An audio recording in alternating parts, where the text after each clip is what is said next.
Different ഏരിയയിലുള്ള experience ഉള്ള ആളുകളാണ്. വിന്നിങ് ആയുള്ള പ്രോഡക്റ്റ് നമ്മളോട് തന്നെ ഫൈൻഡ് ചെയ്യാൻ പറഞ്ഞിട്ട് അതിൻ്റെ സപ്ലൈസിനെ ഇന്ത്യ മാർട്ടിലാണെന്നുണ്ടെങ്കിലും ഡിയോഡപ്പ് ആണെങ്കിലും നമുക്ക് എന്താണോ കസ്റ്റമേഴ്സ് ചെയ്യേണ്ടത് അത് നമ്മൾ ക്ലിയർ ആയിട്ട് അതിൽ കമ്മ്യൂണിക്കേറ്റ് ചെയ്യുക. എന്താണ് നമുക്ക് ഒരു ആഡിൻ്റെ ഒരു കോസ്റ്റ് കുറക്കാനും ഹെൽപ്പ് ചെയ്യുകയും ചെയ്യും. ഇന്ന് നമ്മുടെ കൂടെയുള്ളത് മുഹമ്മദ് ഷിബിൻ KK ആണ്. ഷിബിൻ IIDT എസ്കലിൽ നിന്നും പഠിച്ചതിന് ശേഷം ഫുഡ്സിൽ പെർഫോമൻസ് മാർക്കറ്ററായിട്ടാണ് പ്ലേസ്ഡ് ആയത്. Welcome to the podcast Shibin. Thank you. ഷിബിന് IIDT ജോയിൻ ചെയ്യുന്നതിന് മുന്നേ എന്താണ് ചെയ്തുകൊണ്ടിരുന്നത്? ഞാൻ IIDT എസ്കലിൽ വരുന്നതിന് മുമ്പ് ഞാനൊരു ഇസ്ലാമിക് കോളേജിൽ പഠിക്കുമായിരുന്നു. അതായത് ഒരു ഇസ്ലാമിക് കോളേജ് പഠിച്ച് അതിൻ്റെ ഒരു 6 വർഷത്തെയായിരുന്നു കോഴ്സ്. അത് കംപ്ലീറ്റ് ചെയ്തതിന് ശേഷം പിന്നെ എന്തെങ്കിലും കോഴ്സ് ചെയ്യാമെന്നൊരു പ്ലാൻ ഉണ്ടായിരുന്നു. എനിക്ക് മെയിനായിട്ടും മാർക്കറ്റിങ്ങിനോടാണ് ഇൻട്രസ്റ്റ് ഉണ്ടായിരുന്നു. അപ്പോൾ ആ ഒരു ഫീൽഡിലേക്ക് തന്നെ നോക്കാമെന്നുള്ള രീതിയിലാണ് ഞാൻ സെർച്ച് മൊത്തം നടത്തിയത്. അപ്പോൾ അങ്ങനെയാണ് ഈ ഒരു IIDT എസ്കലിൽ നമ്മൾ എത്തിപ്പെടുന്നത്. മാർക്കറ്റിങ്ങിൽ ഇൻട്രസ്റ്റ് വരാനുള്ള കാരണം എന്താ? മാർക്കറ്റിങ്ങിൽ ഇൻട്രസ്റ്റ് വരാൻ കാരണം ഞാൻ പഠിച്ചത് BCom ആയിരുന്നു. ആ ഒരു ടൈമിൽ തന്നെ എനിക്ക് മാർക്കറ്റിംഗ് റിലേറ്റഡ് ആയിട്ടുള്ള പുസ്തകങ്ങളോട് കൂടുതൽ ഇഷ്ടമുണ്ടായിരുന്നു. മാർക്കറ്റിംഗ് ഞാൻ ആ ഒരു ചെറിയ ടൈമിൽ തന്നെ ഞാൻ ഉപ്പാൻ്റെ കടയിൽ എങ്ങനെ എന്തെങ്കിലുമൊക്കെ ചെയ്യാമെന്നുള്ളൊരു ഇൻട്രസ്റ്റ് ഉണ്ടായിരുന്നു. അപ്പോൾ അതിൻ്റെ ഭാഗമായിട്ട് മാർക്കറ്റിംഗ് എനിക്ക് ആ ഒരു ചെറുപ്പത്തിൽ തന്നെ എങ്ങനെയാണ് താല്പര്യം വന്നത് എന്നുള്ളത് എനിക്കറിയില്ല.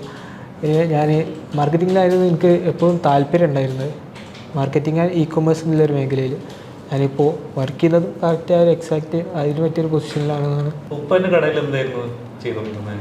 ഉപ്പയുടെ കടയിൽ ജസ്റ്റ് അതിൽ മാർക്കറ്റിംഗ് വലിയ റോളും കാര്യങ്ങളൊന്നുമില്ല. കാരണം ജസ്റ്റ് ഒരു സ്റ്റേഷനറി കടയായിരുന്നു. Stationery and bakery. ചെറിയ രീതിയിൽ ഫ്രൂട്ട്സും ഉണ്ട്. അപ്പോൾ ഇതൊക്കെ കൂടി മിക്സ് ആയിട്ടുള്ള ഒരു കടയാണ്. അപ്പോൾ അവിടെ ഞാൻ ശനി ഞായർ ദിവസങ്ങളിൽ ഹോളിഡേയിൽ അതുപോലെ തന്നെ ഈ ഒരു സമ്മർ വെക്കേഷനിൽ അതുപോലെ എനിക്ക് ഇസ്ലാമിക് കോളേജിൽ പഠിച്ചിരുന്നു പറഞ്ഞപ്പോൾ നോമ്പിൻ്റെ ടൈമിലാണ് ലീവ് ഉണ്ടാവുക. അപ്പോൾ ആ ടൈമിലൊക്കെ അവിടെ നിന്നിട്ടുണ്ടായിരുന്നു. അപ്പോൾ അങ്ങനെയാണ് മാർക്കറ്റിംഗ് എന്ന ഫീൽഡിലേക്ക് ഒരു താല്പര്യം വന്നത്. അങ്ങനെ പറയാം. IIDT എസ്കലിലേക്ക് എങ്ങനെയാണ് എത്തിപ്പെട്ടത്? IIDT എസ്കലിലേക്ക് ഞാനൊരു ആഡ് കണ്ടിട്ടായിരുന്നു എത്തിയത്. അതായത് ഞാൻ ആ ടൈമിൽ ഒരുപാട് മാർക്കറ്റിംഗ് റിലേറ്റഡ് ആയിട്ടുള്ള ഈ ഒരു മാർക്കറ്റിംഗ് എന്ന് പറഞ്ഞാൽ മാർക്കറ്റിംഗ് മാത്രമായിട്ട് പഠിപ്പിക്കുന്ന അങ്ങനത്തെ ഒരു ഇതില്ല. മൊത്തത്തിൽ ഈ ഒരു ഡിജിറ്റൽ മാർക്കറ്റിംഗ് ആയിരുന്നു ഞാനവിടെ സെർച്ച് ചെയ്യുമ്പോഴും കാണുന്നത്. മാർക്കറ്റിംഗ് മാത്രമായിട്ട് പഠിപ്പിക്കുന്ന അങ്ങനത്തെ 1-2 പേഴ്സണലായിട്ടുള്ള ആളുകളെ മാത്രമായിട്ട് കണ്ടിട്ടുണ്ടായിരുന്നു. ഒരു ഇൻസ്റ്റിറ്റ്യൂഷനായിട്ട് കണ്ടിട്ടുണ്ടായിരുന്നില്ല. അപ്പോൾ ഇവിടത്തേക്ക് ഒരു ആഡ് കണ്ടിട്ട് അങ്ങനെ മെസ്സേജ് ചെയ്തതിന് ശേഷം അങ്ങനെ കോൺടാക്ട് ചെയ്തപ്പോൾ ഡിജിറ്റൽ മാർക്കറ്റിംഗ് ഇതിൻ്റെ ഒരു പാർട്ട് മാത്രമായിട്ടാണെന്നുള്ളത് മനസ്സിലായി. അപ്പം അങ്ങനെയാണ് ഇതിലേക്ക് എത്തുന്നത്. കോഴ്സ് ജോയിൻ ചെയ്തപ്പോൾ എന്തായിരുന്നു എക്സ്പീരിയൻസ്? ആദ്യത്തെ മാസത്തിൽ എങ്ങനെയായിരുന്നു? ആദ്യത്തെ മാസം എന്ന് പറഞ്ഞാൽ എനിക്ക് മൊത്തത്തിൽ ഈ ഒരു അറ്റ്മോസ്ഫിയറായിട്ട് അതായത് സ്റ്റേ റെഡി ആയിട്ടുണ്ടായിരുന്നില്ല മെയിനായിട്ട്. അതായത് ഞാനൊരു ഫസ്റ്റ് 2 ദിവസം ഇവിടെ തന്നെ എൻ്റെ ഒരു ഫ്രണ്ടിൻ്റെ വീട്ടിലായിരുന്നു താമസിച്ചിരുന്നത്. ഞങ്ങളൊരു റൂം നോക്കാമെന്നുള്ളൊരു പ്ലാൻ ഉണ്ടായിരുന്നു. ബട്ട് അത് പെട്ടെന്ന് തന്നെ റെഡി ആയില്ല. അപ്പോൾ പിന്നെ അതിന് ശേഷം ഇവിടെ തന്നെ പഠിക്കുന്ന ഒരു 2 വിദ്യാർത്ഥികൾ കണ്ണൂർ എറണാകുളമില്ല. അപ്പോൾ അവരുടെ കൂടെ ഒരു ഹോസ്റ്റലിൽ യൂണിവേഴ്സിറ്റിൻ്റെ കാലിക്കറ്റ് യൂണിവേഴ്സിറ്റിൻ്റെ അടുത്ത് ഒരു ഹോസ്റ്റലിൽ താമസിക്കണം. അപ്പോൾ അങ്ങോട്ട് മാറി. ആ ഒരു ടൈമിലൊരു മൊത്തത്തിൽ സ്റ്റേയും കാര്യങ്ങളൊക്കെ റെഡി ആവുന്നുണ്ടായിരുന്നു.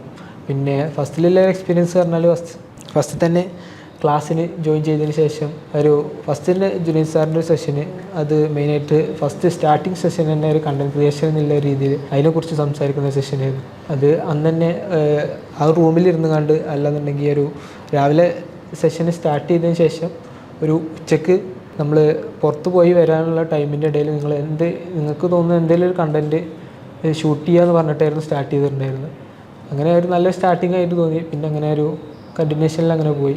അതിനുശേഷം ഒരു 10-15 ദിവസമാണ് ആ ഒരു റൂമിൽ സ്റ്റേ ഉണ്ടായിരുന്നത്. അതിനുശേഷം പിന്നെ അവിടെ നമ്മളിപ്പോൾ താമസിക്കുന്ന റൂമിലേക്ക് മാറുകയും ചെയ്തു.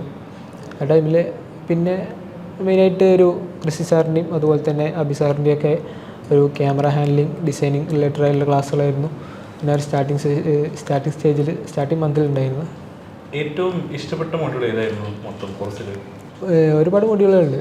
അതായത് മെയിനായിട്ട് ഇഷ്ടപ്പെട്ടൊരു സ്പേസ് പറഞ്ഞാൽ ഇപ്പോൾ ഒരു സെഷനായിട്ട് പറയുകയാണെന്നുണ്ടെങ്കിൽ ഇപ്പോൾ ഇവിടുന്ന് ഫ്ലിപ്കാർട്ടിൻ്റെ വർക്ക് ചെയ്യുന്ന ഒരു വിനിതമലത്ത് എന്ന് പറഞ്ഞ ഒരു ക്ലാസ് ഒരു സെഷൻ എടുത്തിരുന്നു 2 ദിവസത്തെ.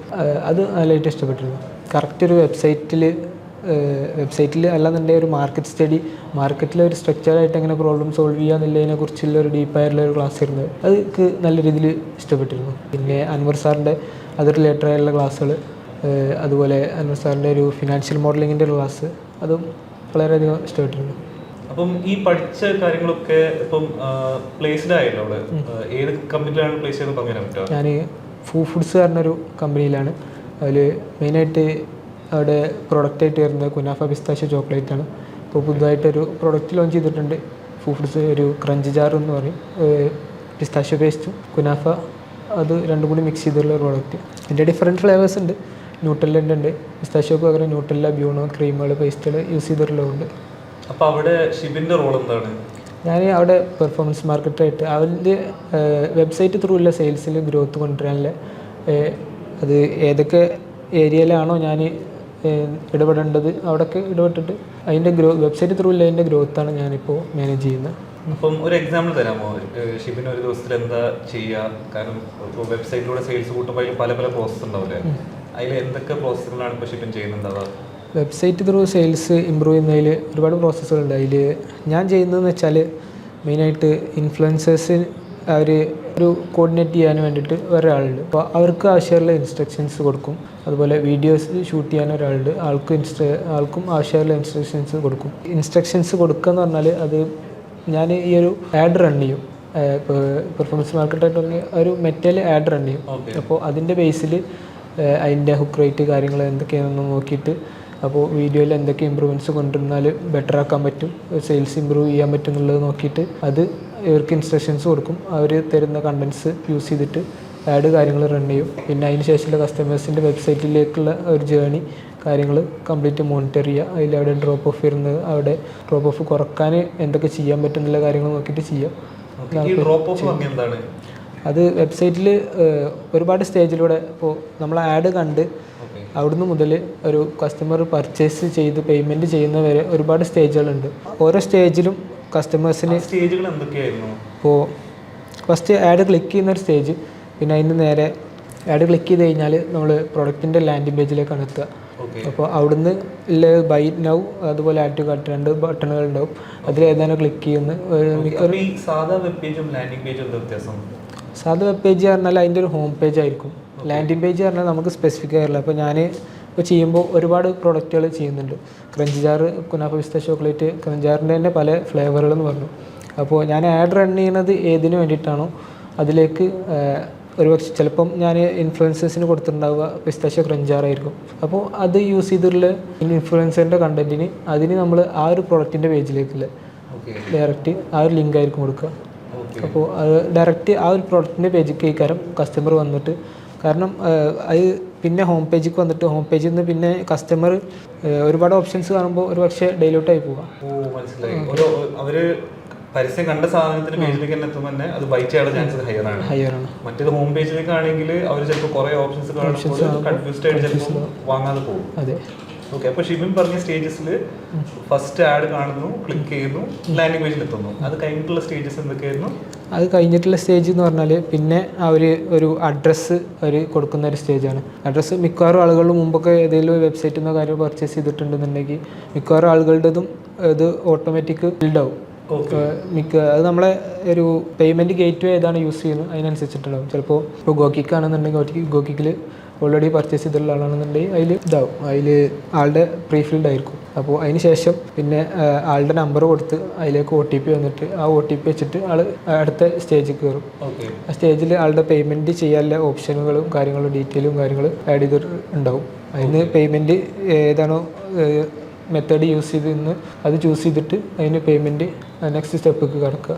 ഓക്കെ. അപ്പോൾ ഇതൊക്കെയാണ് ബേസിക്കലി ഒരാൾ ഈ സ്റ്റെപ്സ് ഒക്കെയാണ് ഷിബിൻ അവിടെ ഹെൽപ്പ് ചെയ്യുന്നത്, ടീമായിട്ട് കൊളാബറേറ്റ് ചെയ്ത് വർക്ക് ചെയ്യുന്നത്. ഷിബിൻ നേരത്തെ പറഞ്ഞത് ആഡിൻ്റെ ചില മെട്രിക്സ് നോക്കിയിട്ട് ഇങ്ങനെ ഇൻസ്ട്രക്ഷൻസ് കൊടുക്കുമല്ലോ, ഏതൊക്കെ മെട്രിക്സ് ആണ് നമ്മൾ നോക്കുക അവിടെ? ആഡിൻ്റെ മെയിനായിട്ട് നമ്മൾ ക്രിയേറ്റീവ്സ് നോക്കാൻ അതിൻ്റെ ബുക്ക് റേറ്റ്, അതുപോലെ ഹോൾഡ് റേറ്റ്. ബുക്ക് റേറ്റ് പറഞ്ഞാൽ ആ ഒരു ഫസ്റ്റ് 3 സെക്കൻഡ് ആളുകൾ സ്കിപ്പ് ചെയ്യാതെ എത്രത്തോളം കണ്ടിരിക്കുന്നുണ്ട് അതിൻ്റെ ഒരു പെർസെൻറ്റേജ് നോക്കുക. അത് നല്ല ഒരു 30% എബോ ആണെന്നുണ്ടെങ്കിൽ കുഴപ്പമില്ല, ആവറേജ് ആണ്. പിന്നെ 50% ആണെന്നുണ്ടെങ്കിൽ ഇറ്റ്സ് എക്സലൻറ്റ് ക്രിയേറ്റീവ്. അപ്പോൾ അതാണ് മെയിൻ ബുക്ക് റേറ്റ്. പിന്നെ ഹോൾഡ് റേറ്റ് ഇപ്പോൾ ഒരുപാട് ലെങ്തി ആയിട്ടുള്ള വീഡിയോസ് ആണെന്നുണ്ടെങ്കിൽ ചിലപ്പോൾ ആളുകൾ സ്കിപ്പ് ചെയ്യാനുള്ള ചാൻസ് കൂടുതലാണ്. അപ്പോൾ മെറ്റന്നെ റെക്കമെൻഡ് ചെയ്യാൽ നമ്മളിപ്പോൾ അതിൻ്റെ ക്രിയേറ്റീവ്സിൻ്റെ സെറ്റപ്പിൽ നോക്കുമ്പോൾ മെറ്റന്നെ പറയുന്നുണ്ട് ഒരു 15 സെക്കൻഡ് ബിലോ 15 സെക്കൻഡുള്ള ക്രിയേറ്റീവ്സാണ് കൂടുതൽ സജസ്റ്റ് ചെയ്യുന്നത് മെറ്റൽ എഴുതി കാണിക്കുന്നുണ്ടാവും. അപ്പോൾ അത് അവർക്ക് കൂടുതൽ കാണിക്കാനും കൂടുതൽ ഹെൽപ്ഫുള്ളാണ്. അവർക്ക് എന്താണ് നമുക്ക് ഒരു ആഡിൻ്റെ ഒരു കോസ്റ്റ് കുറക്കാനും ഹെൽപ്പ് ചെയ്യുകയും ചെയ്യും. ഓക്കെ, അപ്പോൾ ഇത് ഒപ്റ്റിമൈസ് ചെയ്താൽ ആഡിന്റെ കോസ്റ്റ് കുറഞ്ഞു വരും. ഓക്കെ, അപ്പോൾ ഈ മെട്രിക്സ് നോക്കിയിട്ടാണ് ഷിബിൻ തീരുമാനിക്കുന്ന ആഡ് എങ്ങനെയൊക്കെ ചേഞ്ച് ചെയ്യണം, എങ്ങനെ ഇമ്പ്രൂവ് ചെയ്യണം. പിന്നെ അതുപോലെ ക്ലിക്ക് ത്രൂ റേറ്റ് അതൊരു മെയിൻ ആയിട്ടുള്ള ഫാക്ടറാണ്. കാരണം നമ്മളിപ്പോൾ ആഡുകൾ കണ്ടിരിക്കുന്നുണ്ട്, പക്ഷേ നമുക്ക് ആളുകൾ ക്ലിക്ക് ചെയ്യുന്നില്ല എന്നുണ്ടെങ്കിൽ ഇതിൻ്റെ ഒരു കോൾ ടു ആക്ഷനിൽ ആവശ്യമുള്ള ചേഞ്ചസ് വരുത്തുക. കോൾ ടു ആക്ഷൻ എന്ന് പറഞ്ഞാൽ നമ്മൾ എന്താണ് കസ്റ്റമേഴ്സിന് നമുക്ക് എന്താണോ കസ്റ്റമേഴ്സ് ചെയ്യേണ്ടത് അത് നമ്മൾ ക്ലിയർ ആയിട്ട് അതിൽ കമ്മ്യൂണിക്കേറ്റ് ചെയ്യുക. എന്നിട്ട് അവർ ചിലപ്പോൾ നമ്മൾ എൻ്റെ കേസിൽ ഇപ്പോൾ പ്രൊഡക്റ്റിൻ്റെ ലാൻഡിംഗ് പേജിലേക്കുള്ള ലിങ്ക് ക്ലിക്ക് ചെയ്യുക, ഓർഡർ ചെയ്യലാണ് അൾട്ടിമേറ്റ് ആയിട്ടുള്ളത്. ചിലപ്പോൾ ഒരു കോഴ്സിൻ്റെ ഒരു ഇതിലൊക്കെയാണെന്നുണ്ടെങ്കിൽ അത് ഒരു ഫോം സബ്മിറ്റ് ചെയ്യുക, അങ്ങനെ പല ഇതുണ്ടാവും. അപ്പോൾ എൻ്റെ ഇതിൽ ഒരു ഓർഡർ ഉണ്ടാവും എന്നുള്ളൊരു ബട്ടണാണ് ഞാൻ പൊതുവെ കൊടുക്കാറുള്ളത്. അത് കൊടുത്തിട്ട് അവർ ലിങ്ക് ക്ലിക്ക് ചെയ്ത് ആ ഒരു പ്രൊഡക്റ്റിൻ്റെ ലാൻഡിംഗ് പേജിലേക്ക് എത്രത്തോളം എത്തുന്നുണ്ട്, CTR അതിൻ്റെ ഒരു ക്ലിക്ക് ചെയ്യുന്നുണ്ട് എന്നുള്ളത് നോക്കുക. ഒരു ഡൗട്ട് ചോദിക്കാനുള്ളത്, ഇപ്പോൾ എന്തുകൊണ്ടാണ് ഫുഡ്സ് പോലത്തെ ഒരു കമ്പനി സ്വന്തം പേജിൽ ഇറക്കുന്നത്? എന്തുകൊണ്ടാണ് ഇപ്പോൾ ആമസോണോ ഫ്ലിപ്കാർട്ടോ കമേഴ്ഷ്യൽ ആയിട്ടുള്ള ഇങ്ങനത്തെ പേജിൽ സെൽ ചെയ്യുന്നതിനെക്കാട്ടി കൂടുതൽ അവിടെ ഫോക്കസ് ചെയ്യുന്നത്?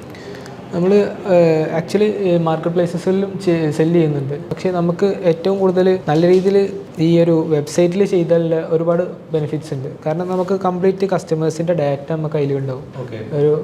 അപ്പോൾ അത് യൂസ് ചെയ്തിട്ട് നമുക്ക് കസ്റ്റമേഴ്സിനെ കോൾ ചെയ്തിട്ടാണെങ്കിലും മെസ്സേജ് ചെയ്തിട്ടാണെങ്കിലും നമുക്ക് എന്തൊക്കെ ഇമ്പ്രൂവ്മെൻറ്റ്സ് കൊണ്ടുവരാൻ പറ്റുന്നില്ല കൃത്യമായിട്ട് നമുക്ക് കസ്റ്റമേഴ്സിൻ്റെ നീഡ് എന്താണെന്ന് കറക്റ്റ് നമുക്ക് മനസ്സിലാക്കാൻ വെബ്സൈറ്റിലെ ഡാറ്റാസ് യൂസ് ചെയ്യുക. നമ്മളെ ഓഡിയൻസ് എന്താണ്, ICP നമുക്ക് കറക്റ്റ് ഏതാണെന്നുള്ള വെബ്സൈറ്റ് ത്രൂ ഉള്ള ഒരു വെബ്സൈറ്റിൽ ചെയ്യുമ്പോൾ എല്ലാവരും ഡാറ്റാസ് വെച്ചിട്ട് നമുക്ക് കണ്ടെത്താൻ പറ്റും. പിന്നെ അതാണ് മെയിനായിട്ട്. ഷിബിന് ഫുഡ്സിൽ വർക്ക് ചെയ്തപ്പോൾ എന്തെങ്കിലും മേജർ അച്ചീവ്മെൻറ്റ്സ് ഉണ്ടായിട്ടുണ്ടോ? മേജർ അച്ചീവ്മെൻറ്റ്സ് എന്ന് പറഞ്ഞാൽ ഞാനിപ്പോൾ പാസ്റ്റ് മന്തിൽ ഏകദേശം 40 ലാഖിൻ്റെ നെറ്റ് സെയിൽസ് വെബ്സൈറ്റ് ത്രൂ കൊണ്ടുവരാൻ പറ്റി. അതായത് അതിന് മുമ്പത്തെ ഏകദേശം 9,50,000 ആ റേഞ്ചിലായിരുന്നു.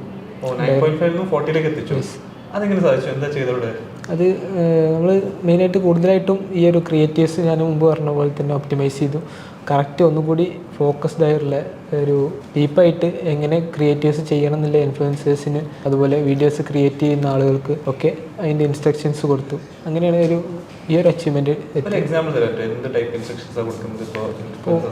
നമുക്ക് മെയിനായിട്ട് 2 ടൈപ്പ് വീഡിയോസാണ് വർക്കായിട്ടുണ്ടായിരുന്നത്. ഒന്ന് നല്ല രീതിയിൽ നല്ല അടിപൊളിയായിട്ട് ഒരു പ്രൊഡക്റ്റിനെ എക്സ്പ്ലെയിൻ ചെയ്യുന്നൊരു വീഡിയോ. അപ്പോൾ അതുപോലെ തന്നെ നല്ല രീതിയിൽ ASMR അതിൻ്റെ ഒരു ബ്യൂട്ടി കാണിച്ചിട്ട് ASMR ആയിട്ട് കണ്ടന്റ് ചെയ്യുന്ന വീഡിയോസ്. ആ സൗണ്ടുകളെ എക്സാജറേറ്റ് ചെയ്ത് കാണിച്ചിട്ടുള്ള ഒരു വീഡിയോസ്, അത് രണ്ടും നമുക്ക് മെയിനായിട്ട് വർക്കായിട്ടുണ്ടായിരുന്നു. അതിൽ തന്നെ പലരും ചെയ്തിട്ടുണ്ടായിരുന്നു, ASMR ചെയ്തിട്ടുണ്ടായിരുന്നു. വർക്കാവാത്തോ എന്തോ ആയിട്ടുള്ള ASMR വീഡിയോസ് ഉണ്ടായിരുന്നു. അപ്പോൾ അതിൽ നിന്ന് വർക്കായതിൻ്റെ ടൈപ്പ് ഓഫ് എങ്ങനെയാണെന്ന് നോക്കി മനസ്സിലാക്കിയിട്ട് അത് കറക്റ്റായിട്ട് ഈ ഇൻഫ്ലുവൻസേഴ്സിനോട് കമ്മ്യൂണിക്കേറ്റ് ചെയ്തു. ഇതിപ്പോൾ നമ്മൾ അതുപോലെ തന്നെ എക്സ്പ്ലെയിൻ ചെയ്യുന്ന ടൈപ്പ് ഓഫ് വീഡിയോസ് ആണെന്നുണ്ടെങ്കിൽ എങ്ങനെയൊക്കെ എക്സ്പ്ലെയിൻ ചെയ്യുന്നതിലാണ് ഒന്നുകൂടി ബെറ്റർ ആക്കാൻ പറ്റുക. അതുപോലെ തന്നെ നമുക്ക് മുമ്പ് വർക്കായിട്ടുണ്ടായിരുന്ന വീഡിയോസ് നമ്മൾ ഈ പുതുതായിട്ട് വരുന്ന ഇൻഫ്ലുവൻസേഴ്സിന് റെഫറൻസ് വീഡിയോസ് ആയിട്ടും കൊടുത്തിട്ടുണ്ടായിരുന്നു. ഇൻട്രസ്റ്റിംഗ് ആണ് കേട്ടോ, ബിക്കോസ് 9.5 40 എത്തിക്കാച്ചാൽ ബിഗ് ജമ്പാണ്. അപ്പോൾ ക്രിയേറ്റീവ്സിനെ ഒപ്റ്റിമൈസ് ചെയ്താൽ തന്നെ ആ ലെവലിലേക്ക് ഒരു കമ്പനിക്ക് ഗ്രോ ചെയ്യാം. ഷിബിന് കോഴ്സിൽ പഠിച്ചിട്ട് ജോബിൽ ഇംപ്ലിമെൻറ്റ് ചെയ്യാൻ പറ്റിയ മോഡ്യൂൾസ് ഏതൊക്കെയായിരുന്നു? കോഴ്സിൽ പഠിച്ചിട്ട് ഞാൻ ഇപ്പോൾ ഇംപ്ലിമെൻറ്റ് ചെയ്തിട്ടുള്ള കാര്യങ്ങൾ ഓൾമോസ്റ്റ് എല്ലാം ഞാൻ കോഴ്സിൽ പഠിച്ചു തന്നെയാണ്. കാരണം എനിക്ക് ഈ വെബ്സൈറ്റുമായിട്ടോ അല്ലെങ്കിൽ പെർഫോമൻസ് മാർക്കറ്റിംഗ് മെറ്റാഡുമായിട്ടോ മുമ്പ് യാതൊരു കണക്ഷനില്ല. അങ്ങനത്തെ ഒരു ഇതിൽ നിന്ന് ഞാൻ ഈ അവിടെ പോയിട്ട് വർക്ക് ചെയ്യുമ്പോൾ അതിൽ ഇംപ്ലിമെൻറ്റ് ചെയ്തിട്ടുള്ള 100% ഇവിടുന്ന് പഠിച്ചിട്ടുള്ള കാര്യങ്ങൾ തന്നെയാണ്. അപ്പോൾ ഞാനൊരു ചില ടൈമിൽ ചില ഓഫേഴ്സും കാര്യങ്ങളൊക്കെ റൺ ചെയ്യുന്ന ടൈമിൽ നമുക്ക് ചെറിയ ഡ്രോപ്പ് ഓഫ് കൂടുതലായിട്ട് വരാറുണ്ട് വെബ്സൈറ്റിൽ നിന്ന് ചെക്കൗട്ട് ഇനിഷ്യേറ്റ് ചെയ്ത് ചെയ്യിച്ചാൽ. അപ്പോൾ അതുമായിട്ട് നോക്കുമ്പോഴും ഞാൻ ഇവിടുന്ന് എടുത്തിട്ടുള്ള സെഷനുകൾ ഞാൻ മുമ്പ് പറഞ്ഞിട്ടുണ്ടായിരുന്ന ആ ഒരു വിനിത മലയത്ത് മേയത്തിൻ്റെ ഒരു സെഷന് അതായിരുന്നു കൂടുതലായിട്ടും റെഫർ ചെയ്തിട്ടുണ്ടായിരുന്നത്. അപ്പോൾ അതിലെ ഒരു സ്ട്രക്ചറായിട്ട് ആ ഒരു പ്രോബ്ലം എങ്ങനെ സോൾവ് ചെയ്യുക, എങ്ങനെ ഡീപ്പായിട്ട് ഡാറ്റാസ് യൂസ് ചെയ്യുക എന്നുള്ളത് പഠിച്ചിട്ട് അതായിരുന്നു ഇംപ്ലിമെൻറ്റ് ചെയ്തിട്ടുള്ളത്. ഷിബിന് എത്രാമത്തെ വയസ്സിലാണ് പ്ലേസ്ഡ് ആയത്? ഞാൻ 22 years. ഫസ്റ്റ് ജോബ് ആയിരുന്നോ? അതെ. അപ്പോൾ ഫസ്റ്റ് സാലറി കിട്ടിയപ്പോൾ അത് എന്താ ചെയ്തത്? പ്രധാനമായിട്ട് യൂസ് ചെയ്തൊരു യൂസ് കേസ് അങ്ങനെയല്ല. ഞാൻ കുറച്ച് സേവ് ചെയ്ത് വെച്ചിട്ടുണ്ട്. അത് യൂസ് ചെയ്തിട്ട് ഞാനൊരു ലാപ്ടോപ്പ് മേടിക്കണം എന്നാണ് കരുതുന്നത്. ലാപ്ടോപ്പ് മേടിക്കാനാണ് വിചാരിച്ചത്. പിന്നെ ഷിബിന് അതേപോലെ നമ്മൾ കോഴ്സിനൊക്കെ ജോയിൻ ചെയ്യുമ്പോൾ അല്ലെങ്കിൽ ഒരു സ്കൂളിലൊക്കെ പഠിച്ചിരുന്ന ടൈമിൽ ഒരു ധാരണ ഉണ്ടാവല്ലോ, ജോലി ഇങ്ങനെയാണ്, ഇങ്ങനെയൊക്കെ ആവും. നമ്മൾ ആക്ച്വലി ഒരു ജോലിയിൽ കയറുമ്പോൾ നമുക്ക് മനസ്സിലാവല്ലോ, ഓക്കെ ഇതാണ് ഇവിടുത്തെ അവസ്ഥ. അപ്പോൾ ആ ഒരു ട്രാൻസിഷൻ എങ്ങനെയായിരുന്നു? അതായത് ഇപ്പോൾ ഇവിടുന്ന് ഒരു ജോലിയിലേക്ക് ഷിഫ്റ്റ് ചെയ്തപ്പോൾ എങ്ങനെ ഉണ്ടായിരുന്നു? അതായത് ഞാൻ ജോലി എന്ന് പറഞ്ഞാൽ ഞാൻ എക്സ്പെക്റ്റ് ചെയ്തിട്ടുണ്ടായിരുന്നത് ഒരു വലിയ ടീം, ഒരു കമ്പനി, അതിലൊരുപാട് ടീം അങ്ങനത്തെ ആയിട്ട് വർക്ക് ചെയ്യുക എന്നുള്ള ഒരു ഇതിലായിരുന്നു എക്സ്പെക്റ്റ് ചെയ്തിട്ടുണ്ടായിരുന്നത്. പക്ഷേ ഇവിടെ നമ്മൾ ചെല്ലുമ്പോൾ നമുക്ക് ഏകദേശം ഒരു 5-6 ആളുകളുള്ള ഒരു ടീമാണ്, അങ്ങനത്തെ ഒരു ഓഫീസാണ്, അവിടെയാണ് വർക്ക് ചെയ്യുന്നത്. അതിൽ നിന്നുള്ളൊരു ആ ഒരു ഡിഫറൻസാണ് മെയിനായിട്ടുള്ളത്. ചെറിയ ടീമാണ്, പക്ഷെ എല്ലാവരും അങ്ങോട്ടും ഇങ്ങോട്ടും നല്ല കണക്ഷൻ ആയിരിക്കും. ഷിബിന് കോഴ്സിന് നടക്ക് ഏറ്റവും രസകരമായി തോന്നിയ സംഭവം എന്തായിരുന്നു? കോഴ്സിൽ ആക്ച്വലി എൻ്റെ അടുത്ത് നിന്നുണ്ടായൊരു ഫാൾട്ടാണ്. അതായത് ഞാൻ ഇവിടുത്തെ ഇപ്പോൾ നമ്മൾ ഇവിടെ യൂസ് ചെയ്തിട്ടുള്ളൊരു ലൈറ്റ് ഞാൻ ചാർജർ അറിയാതെ അതിൻ്റേതായിട്ടുള്ള അല്ലാതെ വേറെ ചാർജർ യൂസ് ചെയ്തിട്ട് ഞാൻ ചാർജ് ചെയ്ത് അത് ആ ലൈറ്റ് അങ്ങനെ അടിച്ചു എന്നിട്ട് അത് ഞാൻ തന്നെ റെഡിയാക്കി ആ ഒരു സംഭവം. അതുപോലെ തന്നെ പിന്നെ ഈ ഇവിടെ ഉള്ളൊരു ഹോസ്റ്റൽ ലൈഫ്, അതുപോലെ തന്നെ ഇവിടെ ഉണ്ടായിട്ടുള്ള ഇതിപ്പോൾ നമ്മളിപ്പോൾ വർക്ക് പഠിക്കുന്ന നമ്മളെ സ്ഥാപനം വരുന്നത് ഈ ഒരു കിൻഫ്രാനുള്ളായിട്ട് വർക്കിലാണ്. അവിടെ ഈ ഒരു സെലിബ്രേഷൻസ്, ഓരോ ഡേ ഈ റിലേറ്റഡ് ആയിട്ട് ഉണ്ടാകുന്ന ഇവൻറ്റ്സ്, അങ്ങനത്തെ കാര്യങ്ങളൊക്കെ ആയിരുന്നു. ഷിബിന് ഹോസ്റ്റൽ ലൈഫ് രസകരമായെന്ന് പറഞ്ഞിരുന്നല്ലോ, ഹോസ്റ്റലിൽ എന്തെങ്കിലും ഇൻട്രസ്റ്റിംഗ് ആയിട്ട് പറയണ്ടോ? ഞങ്ങൾ ആദ്യം ഏകദേശം ആ ഒരു ഹോസ്റ്റലിൽ 12 ആളുകളുണ്ടായിരുന്നു. നമ്മൾ ഇവിടുന്ന് പല രീതിയിൽ പുറത്തു പോകുന്ന കാര്യങ്ങളായാലും അതുപോലെ തന്നെ നല്ല രസകരമായിട്ടുള്ള സംഭവങ്ങളുണ്ട്. ഒരു ദിവസം ഞങ്ങൾ ഇവിടുന്ന് ഇറങ്ങാൻ നിൽക്കുകയാണ്. അപ്പോൾ അവിടുന്ന് ലിഫ്റ്റിൽ കയറുന്ന ടൈമിൽ നമ്മൾ ഇതിൽ പറയാനുള്ള ഒന്നുമില്ല, അങ്ങനത്തെ ഒരു സ്റ്റോറി ഇല്ല. ജസ്റ്റ് നമ്മളിവിടുന്ന് ഇറങ്ങുമ്പോൾ 2 ആളുകൾ, നമ്മളെ ഫ്രണ്ട്സ് തന്നെ 2 ആളുകൾ ജസ്റ്റ് നമ്മൾ ലിഫ്റ്റ് 5th ഫ്ലോറിലാണ് നമ്മളെ ഓഫീസ്. അപ്പോൾ അവിടുന്ന് ഇറങ്ങുമ്പോൾ നമ്മൾ ലിഫ്റ്റ് ഒരു ക്ലോസ് ചെയ്യാൻ സമ്മതിച്ചില്ല. അപ്പോൾ അങ്ങനെ ഒരുപാട് ടൈം അങ്ങനെ ലാഗാക്കി നമ്മളങ്ങനെ ഇറങ്ങിപ്പോയി. കോണി വെച്ചിട്ട് സ്റ്റെയർ കേസ് ത്രൂ തന്നെ ഇറങ്ങിപ്പോയി. അപ്പോൾ അങ്ങനെ എന്നിട്ട് പിന്നെ നമ്മൾ തിരിച്ച് ഫുഡ് കഴിച്ച് കണ്ട് വന്നിട്ട് നമ്മൾ അവരുടെ വണ്ടി താഴത്തുണ്ട്, ആ വണ്ടി ഉരുട്ടി കൊണ്ടുപോയിക്കാണ്ട് നമ്മൾ പുറത്ത് ഒരു ബസ് നിർത്തിയിട്ടുണ്ട്, അതിൻ്റെ ബാക്കിൽ കൊണ്ടുപോയിക്കാണ്ട് നിർത്തി. എന്നിട്ട് എന്ന് പറഞ്ഞാൽ അവർ നമ്മളെ കോൾ ചെയ്തിട്ട് എവിടെ ചോദിച്ചു. അതിൽ നമ്മൾ കുറച്ച് ഫണ്ണാക്കി.